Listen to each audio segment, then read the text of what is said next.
रहीम दोस्तों, शाह अब्दुल लतीफ़ बेटाई जो बैत सुर सारंग मां चेतो अॼु रसीला रंग बादलनि कढिया बुरजनि सी साध सारंग जूं सुरदा वॼाए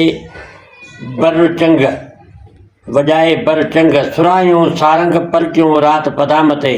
अॼु रसीला रंग चेतो त अॼु ककरनि जे चोटनि मंझां चोटनि जे शॉल मां जेके खिमनि जूं विॼुनि जा जेके शुआब हुआ उन्हनि सां उन्हनि जा सुहिणा रंग ॾिसण में अचनि पिया। चेतो साध सारंग जूं सुरदा वॼाए बर चंग चेतो त जेके बर जा माण्हू थर जा माण्हू हुआ उहे ख़ुशीअ में पंहिंजा साज़ ऐं सारंग जूं सुरदा खणी वॼाईंदा पिया वतन। चेतो सुरायूं सारंग पलटियूं राति पदाम ते। चेतो इहे जेके सुराहियूं जेके गुघियूं हूंदियूं जंहिंमें पाणी भरिबो आहे सुराही चइबो हूंदो आहे उनखे। चेतो उहे ईअं सम्झ मथां मींहं ईअं पलटायूं अहिड़ियूं पलटियूं ॼण बसि पाणीअ जंहिंखे चवंदा आहियूं असां सिंधीअ में त यार घड़नि जा घड़ा पाणी वसे पियो, मटनि जा मट पाणी मथां हारिजे पियो। शाह साहिबु चयो आहे सुरायूं सारंग पलटियूं राति पदाम ते। दोस्तो ही शाह अब्दुल लतीफ़ बेटाई जो बैत मुंहिंजो तव्हांखे पसंदि आयो हूंदो। महिरबानी तव्हांजी। अल्लाह हाफ़िज़।